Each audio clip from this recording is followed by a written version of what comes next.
the final topic for what's been a fantastic day here in Wolverhampton, celebrating International Men's Day. The final topic is real strength, right? It takes strength to overcome adversity in life. And I think we've all been through something. We've all got a story to tell. And spaces like this help us tell that story and connect with others who have been through a similar journey. So together, let's come and celebrate the strength of togetherness, firstly, in this society today, of division and hatred, which we're seeing, but not here in Wolverhampton, folks. Oh no, it's not going to happen here. So it's fantastic to see everybody here today. And we're going to talk about therapy. What options are out there if you're going through challenges in life? I know what worked for me. It was meditation. Meditation was my medication. And they say that our brain is a chemical factory. All the medication we need is already within our body. And if you look, the medication we're often given by doctors is just to speed that process up. Okay. And we had some people today who were talking about natural medication, holistic therapy, and it's something that I'm big on. So I'm going to introduce you to our panel. I'm going to start with a bit about who you are, what you do, your journey, and what's brought you here today. So, sir, let's take it away. So my name is Casey Gordon. I'm known as a traumatologist, which is just a fancy word for somebody who studies, treats, and researches trauma. I'm also a psychotherapist, child and adolescent psychotherapist, and really got into this journey by mistake. So being a social worker for probably best part of 15 years. I worked very, very differently with very, very vulnerable individuals who had their children removed. And somebody seen the way I was interacting with them. And then as a result of that, said, I think you'd be good for this. And started my journey into psychotherapy. Really wanted to specialize in something. So, lockdown came about. And whilst a lot of people were at home, I had a conversation with somebody and he said, this is an opportunity. A lot of people are traumatized by this time of having to stay home, lose jobs, or be on furlough. And he said, this is an opportunity to utilize the time. And so that's when I went and studied traumatology and really kind of specialized in trauma. So I am familiar with one of the organizers of this event. I knew nothing about it, but when I heard about it, I thought International Men's Day, you don't see men celebrating, I guess, their masculinity and where that fits into society. But I think also, the highest number of suicides are men. And so I think it's very important when we're talking about mental health, emotional well-being, to really have a place for men to focus. I think hypermasculinity contributes towards men's pride to really open up and talk about their emotions. And I think that's really, really important. And obviously coming from patriarchal society, we don't do that often enough. I'm happy to cry. I can cry I can cry here. I'm happy to express my emotions because it's very, very healthy to express your emotions. But I'm going to shut up now. So that's my introduction. Fantastic. Thank you very much. The lady, thank you. Hi, so my name's Lily Clapham. I am also a therapist and a counsellor. I work for an organisation called Brighter Mindset, and we're currently doing a project called the MOT Project, which is Men Only Therapy. And I also have my own private practice as well. And I completely agree with a lot of what you've been saying. I don't think that men always feel that comfortable coming to therapy. They feel like, oh, is it going to be this thing where I have to talk about my emotions and it's going to be really awkward? And I guess I'm just trying to break down some of that stigma and just let people know that it's not that at all. It's just talking to somebody, just meeting them on a real level, somebody that can understand you and help you work through any challenging experiences that you might have had. And yeah. It's fantastic. Thank you. Hello. The governor. Lol, don't try it. Hello. So, my name is, well, it's Governor D. So I'm the newly appointed governor for Birmingham Central and West, the BCHC NHS Foundation Trust, but also I am the CEO and director of Motivate Me Teas, which is it's a not-for-profit which specialises in mental health and physical welfare, all that sort of thing for adults and children, but particularly those with SEND needs. I'm going to talk a bit more about that in this which I consider to be the journey that we have. So just kind of thinking about the whole thing, we're sitting here, we're talking about therapy at the moment. I'm actually as well the principal developer of ANT, which is a new advanced therapy. Now, what this does, what the ANT system is, and it's important for me to mention this because this is where we tie SEND, which is special educational needs and disability. It's a big thing for me because of how many people have referred to me for that. So the ANT system is about a way for people to communicate. What the ANT system is a communication tool. So, for example, when I am seeing people, when I have individuals in for a therapeutic session, because I've got to make this very clear, I am non-clinical. I am not, there is clinical oversight, but it is non-clinical for a reason. So when people come in, when they communicate with me, they either illustrate it, they either write it, or they talk about it. There's 3 different communication platforms, which is important, and that ties in with men. So the reason I developed ANT and all that sort, and the reason we do the work we do, we have quite a large percentage of males coming to us in a classroom. It's usually lads, it's usually boys that are sent to me, and they're labelled things like sort of hard to reach or difficult. They're not hard to reach at all. They just don't want to speak to you. Do you know what I mean? So it's that kind of thing. It's about, we need to really be clear on what we're saying, what is hard to reach, what, because I don't like the channel that you've got. This isn't what this is about. So for me, this whole thing today and being invited here it's really important. And not just that, just the speakers that we had before, just drawing upon some of the things they've said. Everything that we've talked about today is important. The whole thing around the stigma, some of the shame, some of the insecurities. Sometimes I wonder, is that your insecurity or is that society's insecurity? When I look at men, I sit there and I think, hold on a second, is it a man's insecurity or is it an insecurity that you got from social media, from your friends, from, what are you being told? Who, underneath all of that, who are you?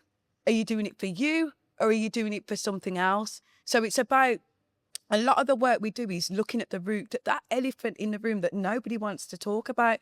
Even when we're working with men, even with, got to make it clear, non-clinical therapy, we're looking at intimate health as well. What is that? What is intimate health? What I'm seeing at the moment and what I've heard from all of the speakers and everybody that's sitting in this room, it's about education, health. Health is about education. And let me just give you a statistic right now. The average adult at the moment, the average reading age is 8. Now, sometimes I sit there and I'm scratching my head. I'm like, hold on a second. The average reading age is 8. Well, we've got all this technology, and actually you've been sent back to the Stone Ages. In some ways, it hasn't propelled us forward. It's propelled us backwards. So I think with all of this and the journey that we're all going on with men's health, I think we need to really start with the root cause of it and looking at the foundation of what health actually is, which it's education. We need to go back to education and what that means and what it means to the average, to everybody individually. What does that mean? So I think that's my angle, and that's where I'm coming from today. Yeah, fantastic, amazing. Thank you. Hi everyone, I'm Dr. Sue Lee and I'm a men's life coach at Unfold and Rise. I help men become the best version of themselves in life, love and work. I'm also a director at Men's Prosperity Club CIC. We're a grassroots organisation creating a safe space for men of all ages and backgrounds in Birmingham and the Greater Birmingham area. I'm also an associate coach with the Lighthouse Charity, which is a charity that supports the well-being of those in the construction industry, 85% of which are men. And how did I come to doing what I'm doing? So in a past life, I trained as a scientific researcher and got my PhD, and then I became a full-time mum. And then life adversities hit me. I'd followed all society's tick boxes, done all the things, got the house and the kids and the cars, and I was due to get married. And then that all sort of imploded rather dramatically. And then I found myself not following the master plan of society, and then hit my rock bottom, which is, you know, the story for a lot of coaches and therapists who kind of come to this work. And I learned a lot through rising from my rock bottom, overcoming those adversities and challenges and wanting to support other people. So I came across life coaching. I thought, oh, this is my calling. This is what I'm meant to be doing. And a lot of people ask me, why do I support men in particular? And it's because when I started coaching, I coached a wide variety of people. And as a single mother to two growing boys, I realized the stats on men's mental health is dire, and I was worried about my boys. And I thought, I need to do my bit to contribute to, you know, turning this around for men. I want to be a female ally for men. There's a lot of vitriol in the media that pits women and men against each other. There's a lot of toxic femininity, toxic masculinity. So I thought men and women need to see that there are females out there who champion men and men's mental health and are here like supporting them. So yeah, Dr. Sue Lee, Unfold and Rise, men's life coach. Fantastic, thank you. So we're going to get into the word itself, therapy. I think I'm in that world now whereby every time I'm talking to somebody, I'm thinking, you need therapy. And I think sometimes we have to be careful with that too. But what do you think in this world that we live in, whereby it's very superficial now, we can be very self-centered at times, and sometimes that can cross over to mental health with like personality disorders, and so what can we do to bring people to a place whereby they're thinking about healing? Maybe we need to reframe it as not therapy, somewhere where you're sent to be fixed, but as a journey, a process of healing and growing. And I think especially for men, what do you think? How do men see therapy nowadays? So, okay, cool. Yeah, I think that your question, important question, I think what hasn't happened and what we haven't done is a real in-depth scoping exercise as to what is the actual platform that men communicate through. So, for example, you've got places called the shed and that kind of thing, where these kind of talking, any sort of interactions that they're having, anytime, a safe space for them is when they're actually doing something practical. So we haven't really thought about, we don't even know what we know now. But I'm saying beforehand, those questions weren't asked. What is their actual preferred choice of communication? I can tell you this now, that 90% of people, their preferred choice of communication is not verbal, it's non-verbal. I sign, I use Makaton. I'm not brilliant at it, but it's enough to get me around that classroom and to speak to those that are sent to me that are non-verbal. So their preferred way to communicate to me is illustration. And I assess the illustration and so forth. So I think we need to really establish what the mode or the platform of communication is, and then tailor it to that. So they're called holistic sessions. It's still therapeutic. I'm still assessing it. I'm still monitoring. And I'm still, but it doesn't look like it. Because guess what? We've gone to town. We've gone into, I don't know, it could be the Nike shop. And I'm doing an assessment in there. What are you choosing? how are you choosing it? How do you spend that money? You know, how do you feel when you're in there? What emotions are you having when you're looking at that, like a Yankee hat or, you know, a baseball cap? How do you feel? How do they feel when they put that on? These things are important. It's the day to day that we should be. Sometimes it's not a specific incident. It's everything in that day to day that is causing those issues and just reinforcing the unhappiness or some of the challenges that individual has. It can be also about the environment. We need to look at the mode of communication. And I'm not talking about social media. I'm talking about how do people prefer to communicate. And I can tell you now, it's non-verbal. Yeah. Do your own research. It's non-verbal in most cases. I think that's a great point, because often we think of therapy as sitting on a couch and talking about your issues, but it's been proven that the best therapy is community-based therapy.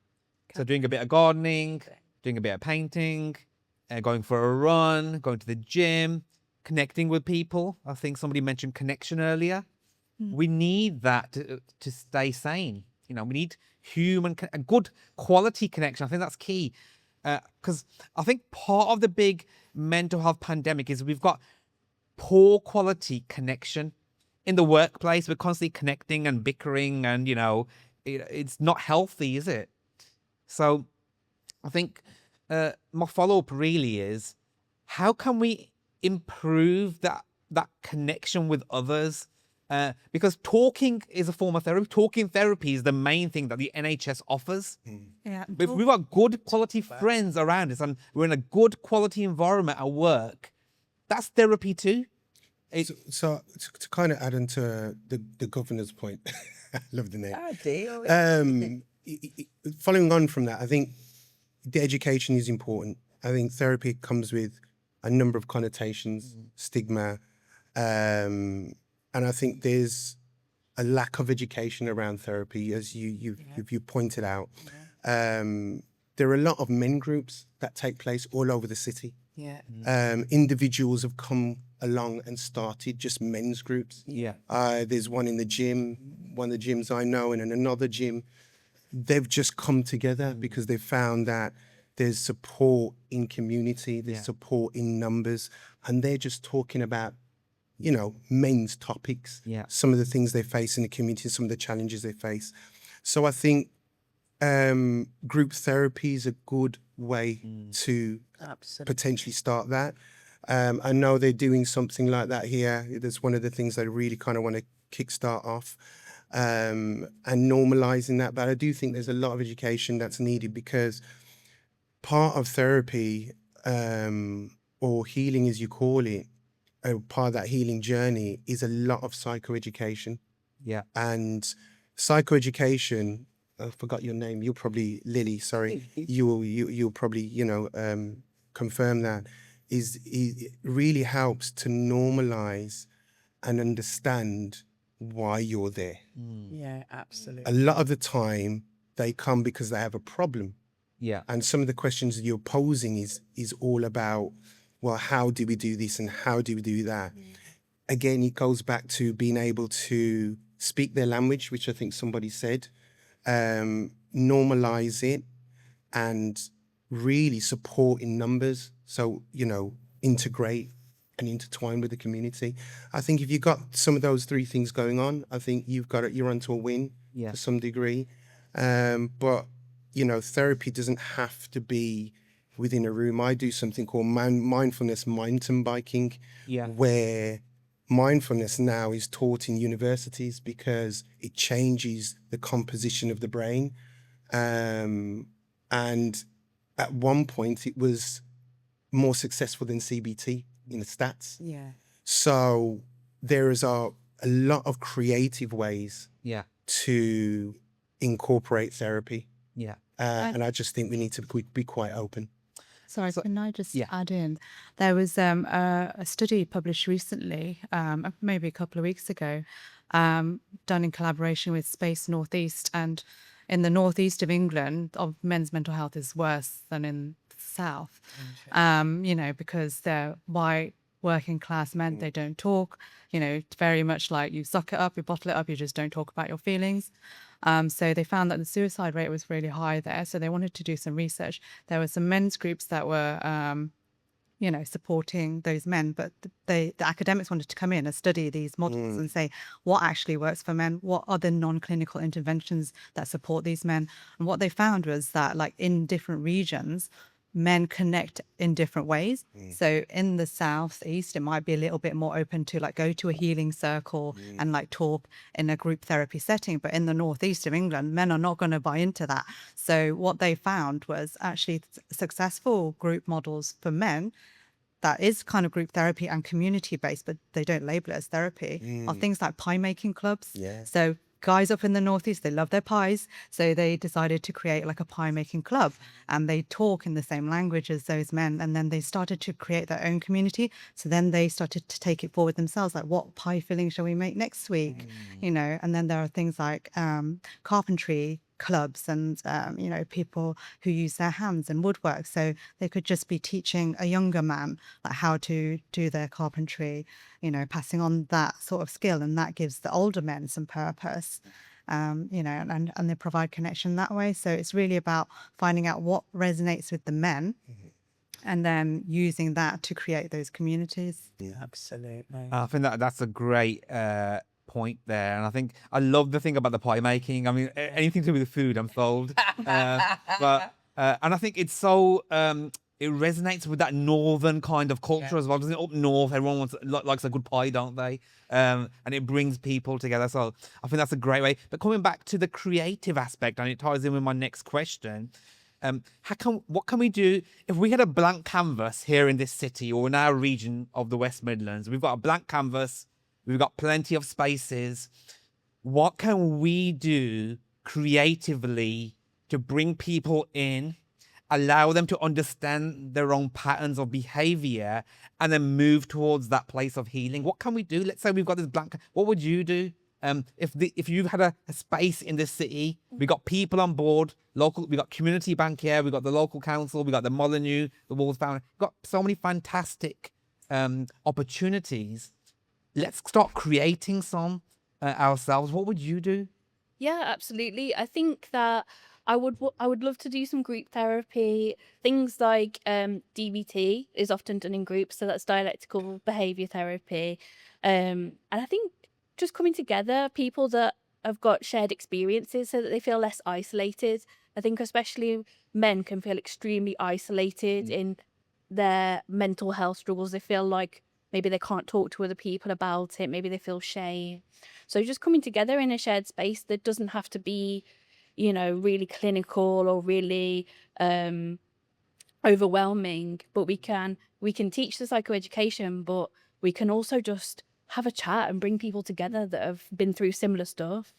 So yeah, I'd probably do that. And then I think anything that you can do in a group, like a shared experience, even things like gardening, things like sports, just bringing people together and having those discussions in an environment where people feel comfortable. Yeah. Beautiful. Anything else you want to add? No.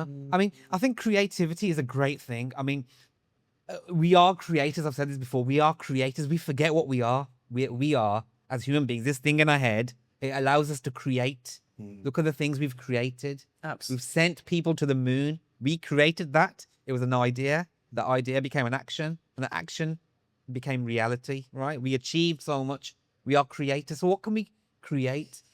So I think what we want to try and do here in this city and in this space is come together and start co-creating, right? Let's start co-creating for the highest good, for the highest potential of our city and our people, right? So I think that's what we want to try. If there's one takeaway, let's start co-creating together.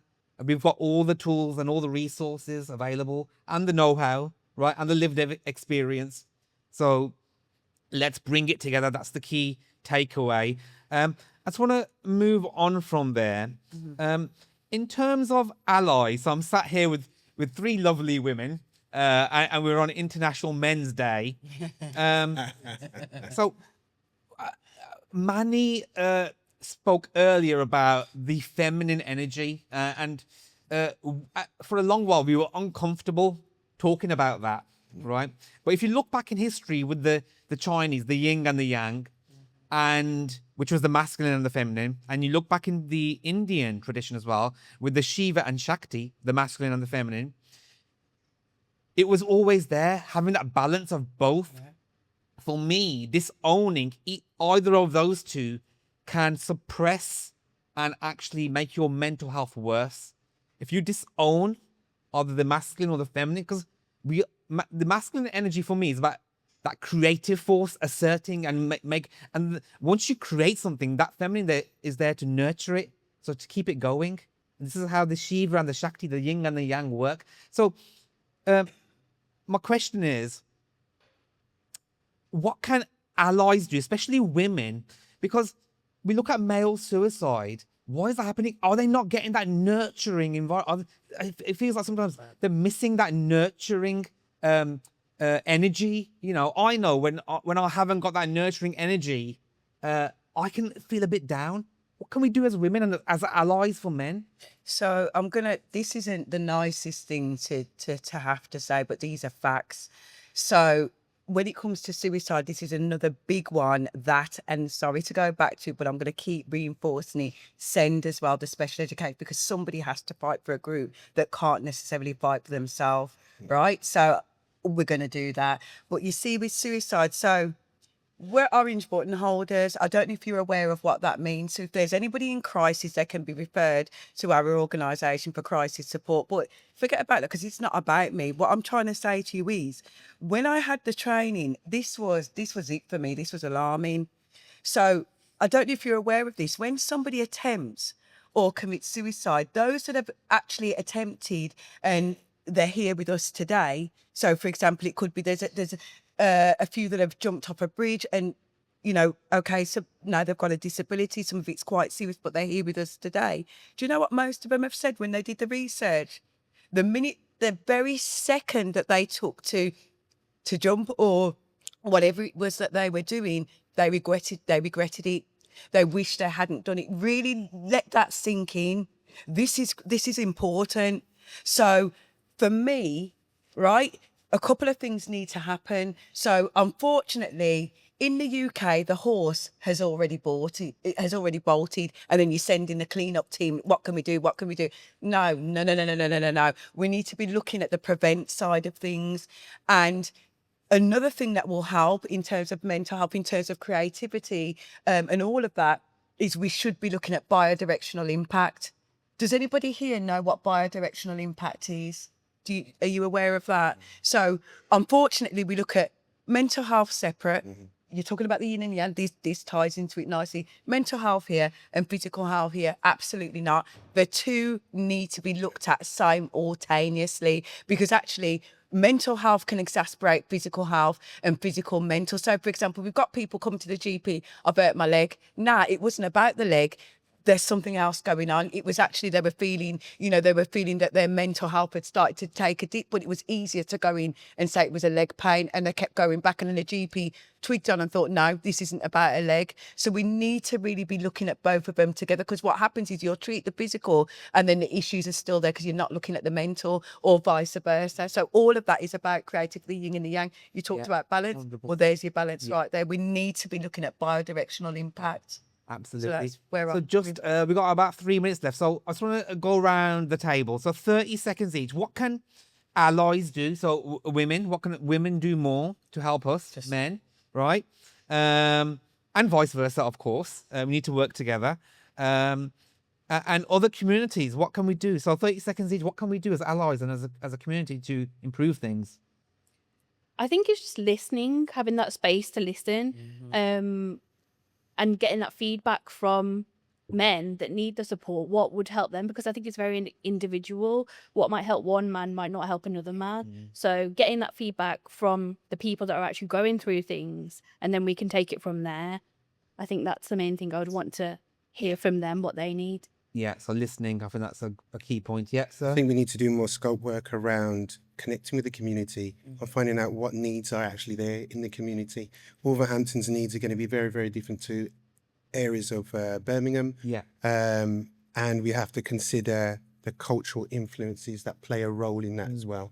So I think it's not to put down any points. It's very easy to say we've got to connect with the community, but we've got to do a lot more scope work around interacting with the communities. Communities developed over the last decade or even more than that, where everybody, and especially since lockdown, has become very recluse.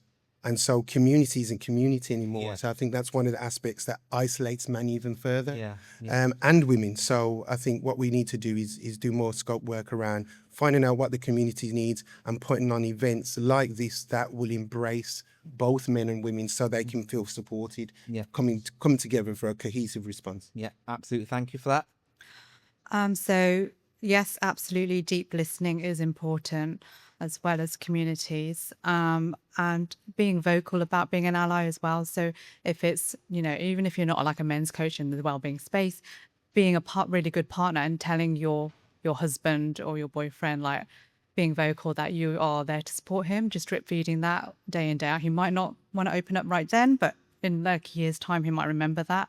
And also doing the work on yourself is really important. So whatever gender you are, like doing that self-reflection and the inner work on yourself and healing yourself makes you more compassionate to someone else's experience. There's a really good Brene Brown quote. I'm going to mess this up, but I'll paraphrase. She says something like, "Show me a woman who can sit with a man in his vulnerability and his shame, not judge him, and I'll show you a woman who's done her work.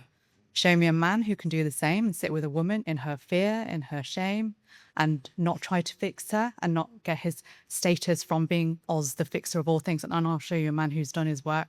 So doing the inner work on yourself, as well as the deep listening and just being vocal about support. I love that. Yeah, absolutely. That's what we need. So bottle that up and let's get it out there, right? Okay, so we're going to take questions from the audience, I think, now. Anybody got a question? I live with complex PTSD. I'm possibly neurodivergent, and I'm a survivor of marital abuse.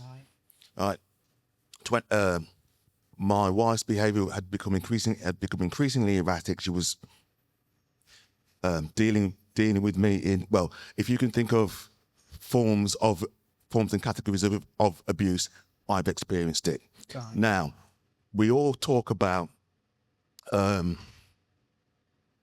of the problems is men are not good at expressing their feelings or don't want to be vulnerable.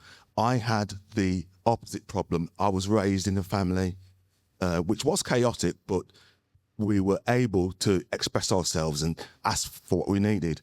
While this was going on, I was dealing with social services, doctors, and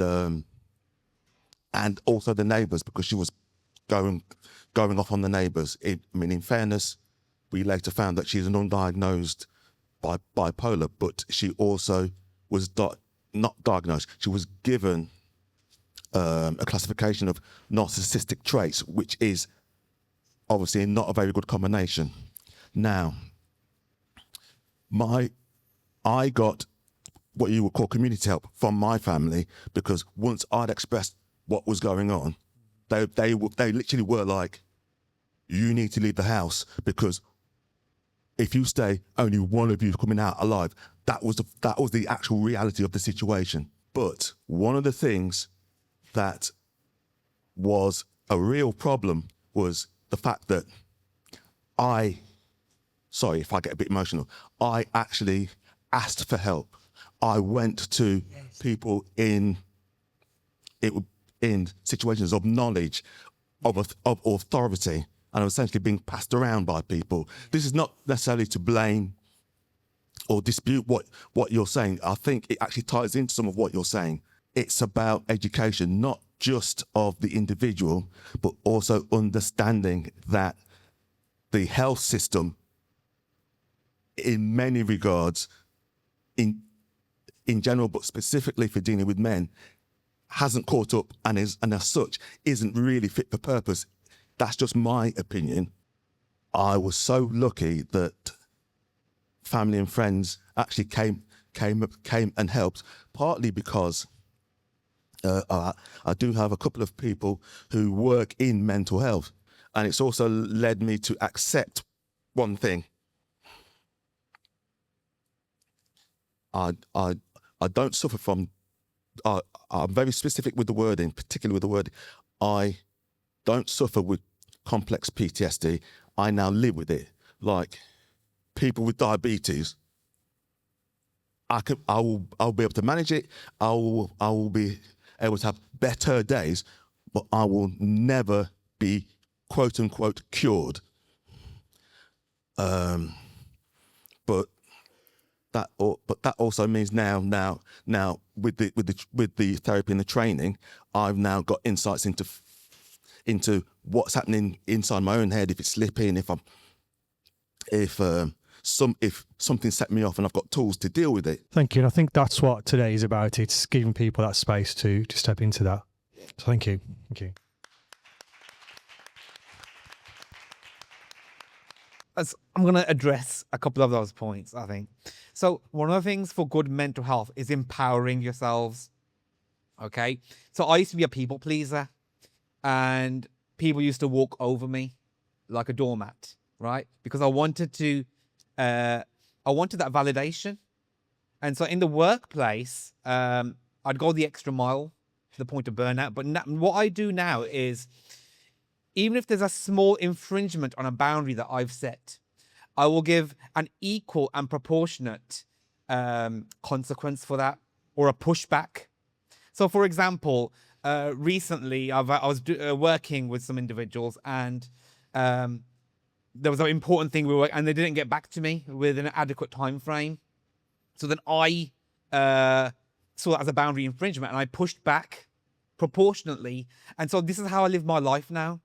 And so then people learn, because you teach people how to treat you. Yeah. If you continually and especially how the man was saying about, in an abusive situation, and that can be in the house, it can be at work, anywhere where there's a power dynamic, you will get abuse of power. But how do you counter that? Setting boundaries and being consistent with them. And you know what? It feels scary at the beginning. Saying, well, I don't agree with that, or pushing back feels scary. It does. But you got to push through that. And eventually, you're not only benefiting yourself, but you're teaching the other person how to be a better person. Right? It's a two-way thing. So that's my bit on that. Anyone else want to address the bits on what was said? I was going to say to the gentleman, you mentioned neurodivergent and all that sort of some of the things there. And it's interesting because what we're not doing, here we go again, what we're not doing is looking at vicarious trauma. Who knows about, who understands, what does the word vicarious trauma mean? So I'm pretty sure most of us know what that is. Yeah, most of us know what that is. So we're not actually looking at the impact, and this is to address both gentlemen, the workplace, right? Massive amounts of vicarious trauma is inflicted, or people feel that within the work, but day on day on day. For yourself, what you were explaining to us about everything that you had to deal with is vicarious trauma. We're all experiencing some form of it. The pandemic crisis, big time vicarious trauma for everybody. In fact, I would say, I'm going to say it, for everybody in some way. Some ways it's affected all of us. So, you know, we're not even looking at, that is a big one that's another one that we should be focusing on, not only the education, but looking at vicarious and the impact that has to you by proxy. So it could be a friend of yours. I'm pretty sure we've all got friends. You don't hear from the friend, but when something happens with a boyfriend or a family member, guess who's on the phone wanting your advice? Oh, hello, Bab. Do you know what I mean? I've got to be honest. I'm going to say, you know, let's get the elephant out of the room. These are facts. Right, so hearing an issue from a friend or a loved one or a partner day on, when you've got your own stuff to deal with, is going to create vicarious trauma, whether you like it or not. And it's about educating so you're aware of those trigger points, or when there's too much of an influx of it, and when to say, actually, I can't deal with that today. Sorry, I can't pick up I can't speak to you today. Most of us don't do that. We continue to go through picking up that phone to the own detriment of your own mental health and physical health well-being. So I think there's a couple of things there that we need to look at. You weren't supported. I can see you went from, I bet you bounced around to about 30 different people before you actually found that guy. A word about CBT as well. I'm not against it. I'm not against anything that anybody's doing right now. We're all here. You lift one, you lift them all. So everything that we're doing is needed. However, A little thing about CBT. CBT was developed post-war.